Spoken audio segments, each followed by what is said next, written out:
Hi, welcome to logo embroidery digitizing fifth tutorial. Dear viewer, जैसा कि पिछले 4 tutorial में हमने बात किया वेलकम एम्ब्रॉयडरी स्टूडियो के टूल्स और बार्स के हवाले से, और उम्मीद करते हैं कि आपको उनका तरीका इस्तेमाल का पता चल गया होगा कैसे इनका इस्तेमाल किया जाएगा। लास्ट ट्यूटोरियल में हमने आपको बताया था लोगो या इमेज को इंसर्ट करने का तरीकाकार। तो इस ट्यूटोरियल से हम स्टार्ट करेंगे लोगो की पंचिंग यानी डिजिटाइजिंग स्टार्ट करेंगे इसमें, और इसमें लोगो या इमेज को क्रॉप करने का तरीका बताएंगे। और इसमें हम इनपुट ए और बी का इस्तेमाल करते हुए ऑब्जेक्ट क्रिएट करेंगे दोनों टूल से, और रीशेप टूल का इस्तेमाल का तरीका होगा और स्टिच एंगल के बारे में इंफॉर्मेशन होगी। तो आइए चलते हैं वेलकम एम्ब्रॉयडरी स्टूडियो में। जैसे कि पिछले ट्यूटोरियल में हमने आपको बताया था लोगो या इमेज इंसर्ट करने का तरीकाकार। मेन्यू बार में इमेज पे इंसर्ट फाइल, यहाँ से आकर अपनी फ़ाइल चूज़ करेंगे कौन से फोल्डर में है। यहाँ से फाइल टाइप चेंज करेंगे, फाइल सेलेक्ट की ये, तो ये हमारी फ़ाइल है। हम चाह रहे हैं कि इसमें से सिर्फ यूआर हम इसमें से डिजिटाइज करेंगे। क्रॉप करने का तरीकाकार सिर्फ सिंपली इमेज या लोगो को सिलेक्ट करेंगे। मेन्यू बार में इमेज पे ये इसके दो ऑप्शन आ रहे हैं, क्रॉप बिट मैप और crop bit map with polygon. First वाले से करेंगे, यूआर को सिलेक्ट किया, हमें ये रिक्वायर है इसको रखेंगे, बाकी ऑटोमेटिकली रिमूव हो जाएगा। और इसका दूसरा तरीकाकार वापस इमेज क्रॉप बिट में विद पॉलीगॉन। इसमें सिंपली तरीका यही होगा, कंट्रोल प्रेस कर लीजिए, एक्यूरेट लाइन सीधी लगेगी, यहाँ आगे दोबारा इंटर प्रेस कर दीजिए। ये दो तरीकाकार हैं इसके क्रॉप के। ये जो ऑब्जेक्ट हम क्रिएट करना चाह रहे हैं उसको हमने क्रॉप कर लिया। इसके बाद फर्स्ट हमने ये करना है कि इसको ऑब्जेक्ट को सेंटर करेंगे। सेंटर करने में x0 and y0 enter press करेंगे। ये जो साइन शो हो रहा है ये ऐसे यह हमारा एम्ब्रॉयडरी मशीन का सेंटर पॉइंट है। इंटर प्रेस किया, ये ऑटोमेटिकली हमारा सेंटर हो गया। इसके बाद हम इसका साइज सेट करेंगे, जो हमें साइज रिक्वायर होगा। विथ इसकी जो आप करना चाह रहे हैं इसकी फ़िलहाल 50 mm कर लेते हैं। वैसे हर लोगों का अपना साइज़ होता है, कैप और शर्ट जैकेट बैग इनके अलग-अलग साइज़ हैं। नेक्स्ट हम इंशाल्लाह उस पर भी डिस्कस करेंगे। ये हमने साइज़ इसका कर लिया 50 mm। उसके बाद इस ऑब्जेक्ट को हम चाह रहे हैं कि इसको जब हम डिजिटाइजिंग का काम करें या पंचिंग इस पर करें तो ये यहाँ से मूव ना हो, तो इसको क्या करेंगे, लॉक कर लेंगे। ये आप लॉक का साइन देख रहे होंगे, इसकी शॉर्ट की के है, प्रेस करिए, ये इसका लॉक हो गया। अभी हम इस पर पंचिंग करेंगे, ये ऑब्जेक्ट यहाँ से मूव नहीं होगा।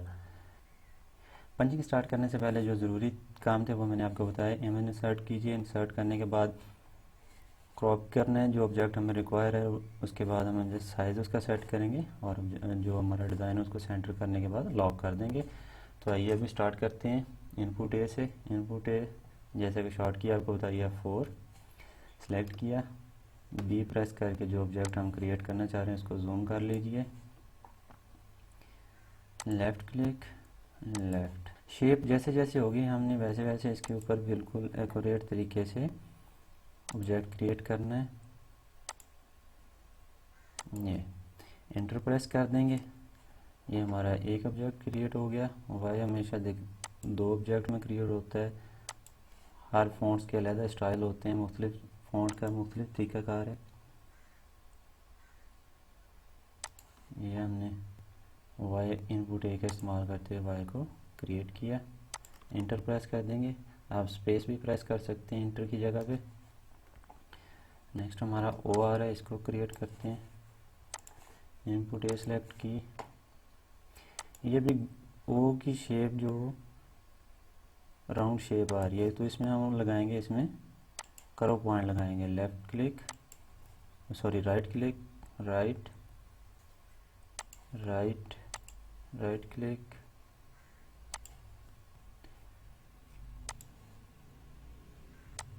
तो ये हमने इंटर प्रेस करेंगे। इसके बाद यू को भी सेम तरीका का है इस तरह। इनपुट ए का इस्तेमाल यही होगा कि इसका ऑपोजिट साइड पे नोड लगाते जाएंगे और ऑब्जेक्ट को फॉलो करते जाएंगे।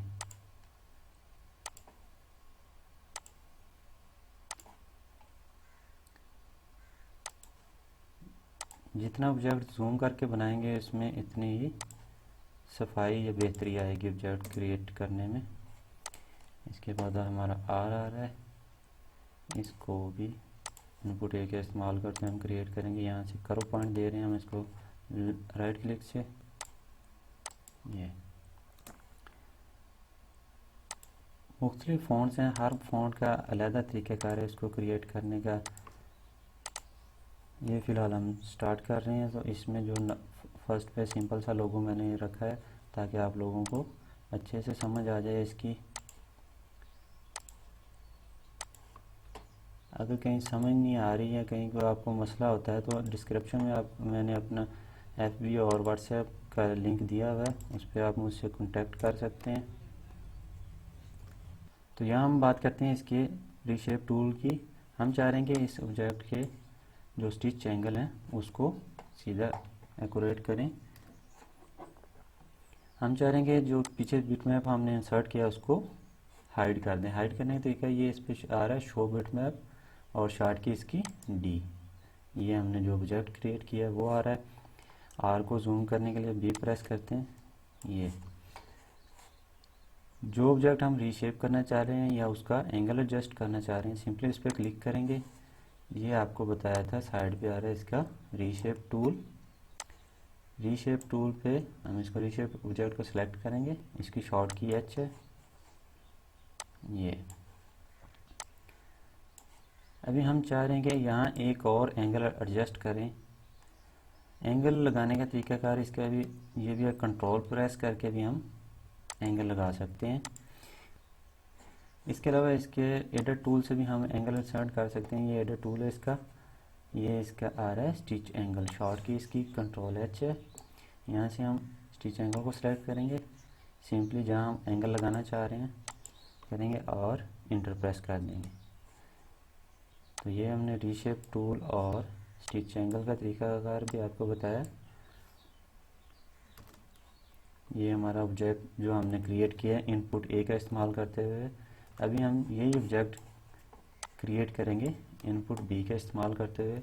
जैसे कि बताया था आपको, इनमें थोड़ा सा डिफरेंस है दोनों टूल्स में। इनपुट A में हमने किया क्या था, हमने अपोजिट जो इसके नोड लगाते गए थे और ऑब्जेक्ट आगे चलते गए थे। अभी इसका तरीकाकार ये है, जैसे कि आपको बताया था, क्लिक किया, अभी इंटर प्रेस करेंगे, वापस उस नोड पे अभी इंटर प्रेस कर देंगे। वाई का दूसरा ऑब्जेक्ट यहाँ तक, अभी इंटर प्रेस करके वापस जाएंगे फर्स्ट नोड के ऑपोजिट साइड से ये, और यहाँ आके दोबारा इंटर प्रेस कर देंगे। इसी तरह O को लीजिए,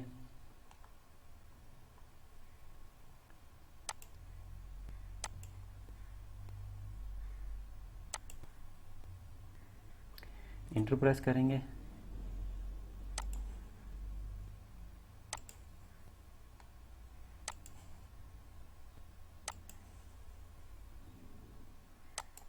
ये इंटर, दोबारा इंटर प्रेस करेंगे, ये हमारा ऑब्जेक्ट क्रिएट हो गया O।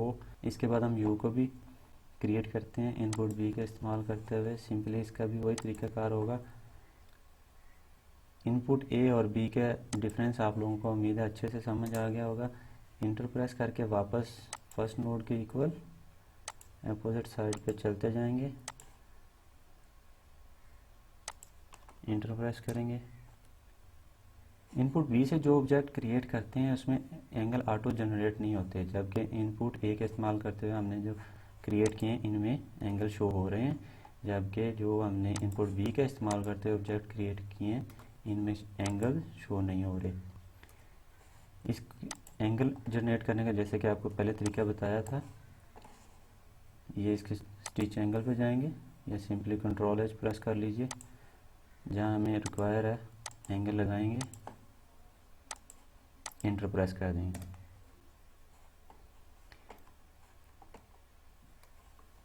नेक्स्ट हमारा R है, R का भी इसी तरीके, यहाँ आगे इंटर प्रेस करेंगे,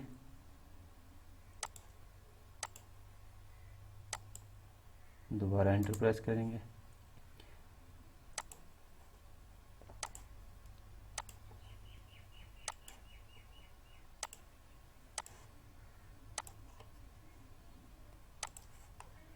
यहाँ एंटर प्रेस करेंगे वापस फर्स्ट नोड के इक्वल। ये इस ऑब्जेक्ट में भी हमें दोबारा एंगल क्रिएट करने पड़ेंगे। ये सिंपली इसका क्या करेंगे, ऑब्जेक्ट सेलेक्ट किया, कंट्रोल एच, या यहाँ से आप सेलेक्ट कर सकते हैं जहाँ हमें एंगल रिक्वायर है स्टिच को सीधा करने के लिए, वहाँ एंगल क्रिएट करेंगे और इंटर प्रेस कर देंगे। और ये हमने इनपुट ए और बी का इस्तेमाल करते हुए जो ऑब्जेक्ट क्रिएट किए हैं, आप लोगों को उम्मीद है अच्छे से समझ आ गया होगा इन टूल्स दोनों में डिफरेंस क्या है। जैसे कि आप देख रहे हैं शेप सेम ही है, जो ऑब्जेक्ट हमने क्रिएट किए हैं दोनों टूल से जो हमने क्रिएट किए हैं, दोनों में डिफरेंस आपको बता दिया है। दोनों में डिफरेंस क्या आ रहा है कि जो इनपुट ए है इसमें एंगल्स ऑटो जनरेट हो रहे होते हैं ऑब्जेक्ट के मुताबिक जैसे हम ऑब्जेक्ट बना रहे होते हैं, और जबकि इनपुट बी जो है हम इसमें ऑब्जेक्ट क्रिएट करते हैं जिसमें एंगल हमें एडजस्ट करने पड़ते हैं, बाद में खुद ऐड करने पड़ते हैं, क्योंकि किसी ऑब्जेक्ट में जो हमने फर्स्ट पे क्रिएट किया ये हमारे ऑब्जेक्ट बिल्कुल एक्यूरेट आ रहे थे, हमें इनमें ज़रूरत नहीं पड़ी। लेकिन यू और आर जो हमने इनपुट बी का इस्तेमाल करके क्रिएट किया इसमें हमें बाद में एंगल ऐड करने पड़े हैं। तो ये था हमारा आज का ट्यूटोरियल। नेक्स्ट ट्यूटोरियल में हम मिलते हैं नए लेसन के साथ, तब तक के लिए अल्लाह हाफिज़।